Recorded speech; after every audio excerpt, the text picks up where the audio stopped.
Hello, everyone, and welcome to another episode of The Breeze, Breezeway Productions' The Breeze, where we are excited to continue our coverage of this year's San Luis Obispo Film Festival, the 2021 edition. And we are here with an amazing documentarian who has a film that is screening this year called Where There Once Was Water. Director Brittany App, director, writer, producer, cinematographer, absolutely fantastic to make this movie. How are you, Brittany? I'm doing great, Alex. Thank you. Of course. Thank you for being with us today. Tell us a little bit about the film that's screening this year. Yeah, this is my first film. This is a feature-length documentary, and it is about water issues, specifically through the lens of things that are happening here in California, but hopefully in a way that's applicable worldwide. I like to say that it's a song for the sacred in all of us. And I'm trying to present this rather overwhelming topic through a hopeful and poetic lens in a way that, inspires all of us to action and hopefully encourages us to form a personal relationship with water if we don't already have one. And so I highlight all these folks who are doing all this great work to heal the water cycle. And through their stories, I hope that together we can write a new story going forward. Yeah, I thought that the documentary was very well made. So first time, that's a home run. I very much thank you. Because it's a very serious topic that needs to be discussed more. People are hearing about climate change, every other day, and they know climate change is serious, but water, one of the essentials to living, and humans need it and they need to consume a lot of it, may not be immediately timed in with it. People just think of glaciers and rising sea levels and the warming of the atmosphere and crazy weather, but it's actually the drinking water and the reservoirs that are just going dry in California. So how did you start with this when you were putting it together? Where was your first place to go when you were doing this? Well, this was such I feel like I was a ping pong ball throughout the whole process, because as a first time filmmaker, not only have I never done this before, but I also thought, oh, I can talk to everybody. And so the story got way too big and had to be reeled in multiple times. I came at this issue through specifically the issue of water access. And I was first exposed to how the lack of access to clean water affects people's lives when I was traveling internationally. But I have since learned that that issue also exists here in the United States. So we actually have 2.2 million people in the US who are living without access to clean running water in their homes. And if you are in a Black or Latinx community, you are twice as likely as a white person to live without access to clean water. If you are Indigenous, you are 19 times as likely as a white person to live without access to clean water. And when I say that, and when I feel that, I mean, I get goosebumps, because how in 2021 is this our reality? We can fly to Mars, but we can't provide clean running water to all the people living in the United States. So that's really what drew me into this topic. That's what drew me into wanting to make this film and explore this conversation of water more deeply, because it is such a huge issue. All the water is connected. We are water. We are mostly water. So, we cannot do life without water. And especially here in California, with the changing climate, with the extremes we are seeing in our weather, we are going to have to get better at this, right? We need to do better. And so what is working and how can we scale it up, I guess, that was my desire. Like, what if I'm going to tell a story about water, I want it to be hopeful, and I want it to be helpful, and I want it to be healing. And I want within that to center the voices of the people who have always lived here. So meaning Indigenous people in California. Yeah. And gosh, I may or may not have answered your question at this point. That's Alex, fine. It's fine. You're talking about it. You're talking about it, and the subject, it all ties together to talk about the film. So you made an emphasis on Native Americans and Native communities that didn't have access to water, and there's a segment of the film where you showcase the water truck coming in and people coming from all over to get the water from this water truck. They people pick up the water and they have a month to live on it. Oh, it's crazy. Yeah. Yeah. One of these homes, the woman who delivers the water. So I traveled out to Navajo Nation with a group called Dig Deep.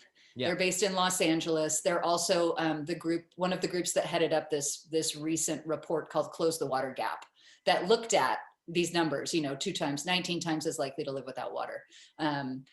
So I went out to Navajo Nation with Dig Deep, and the woman that drives the water truck, her name is Darlene. And one of the homes we visited, she said there's, seven people that live in this home and 7 or 8 people that live in this home.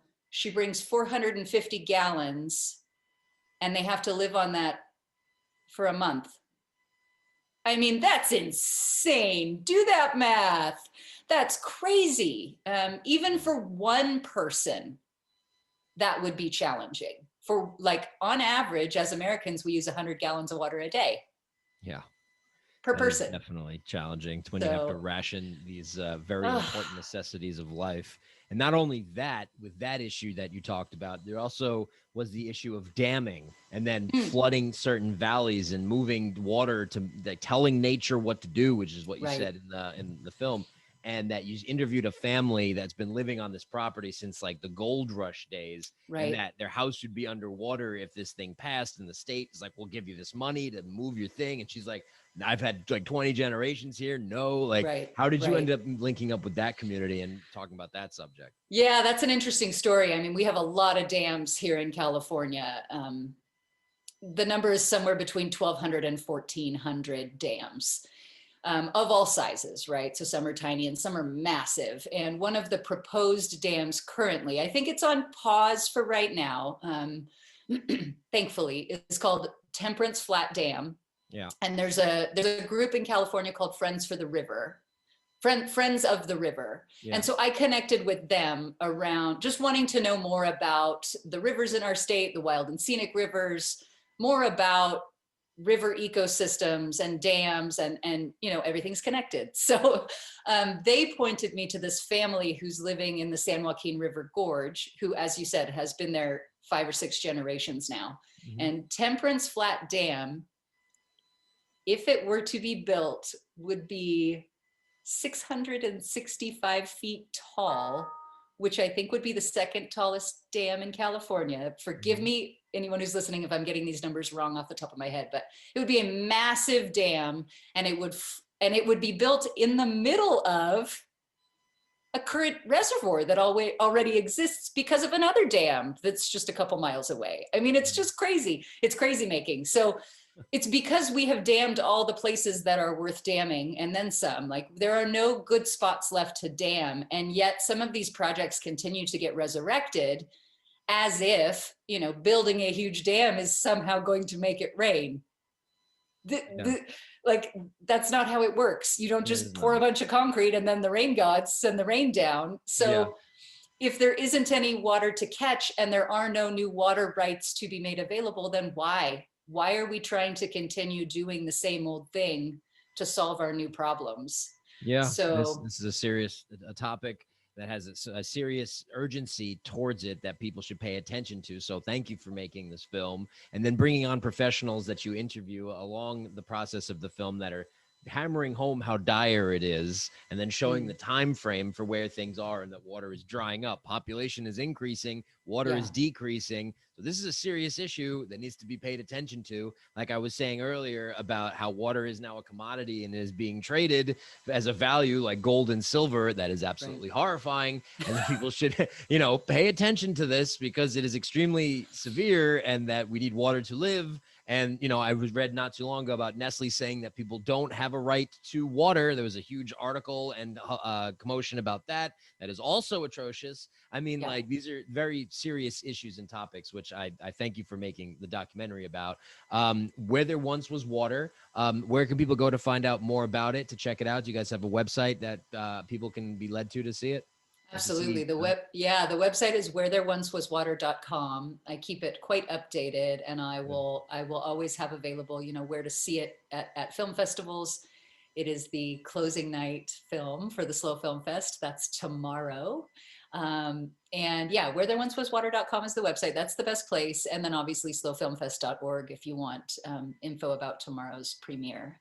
Very good. Very good. And in closing, is there anything you'd like to say to the San Luis Obispo Film Festival before we wrap? Oh, I love this festival. I love this festival so much. I'm local here in San Luis Obispo County, and Nice.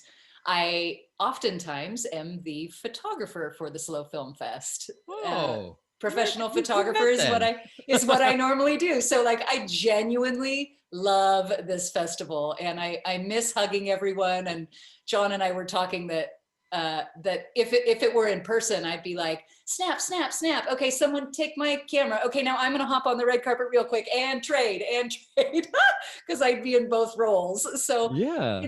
it's just a real honor to be in this festival as a filmmaker and to be sharing my very first project, which is absolutely a passion project. And I hope that I'm, through this story, I hope that I am able to be a voice for the water. I hope people do find some gold in here that they feel is accessible to them, and that we can, write a new story going forward. Yeah. Wow. That was great. Beautifully said. And congratulations again on the film. And we hope to put it out there so people can check it out. And I hope that you have a good time on closing night at San Luis Obispo Film Festival. Thank you, Alex. Thank you.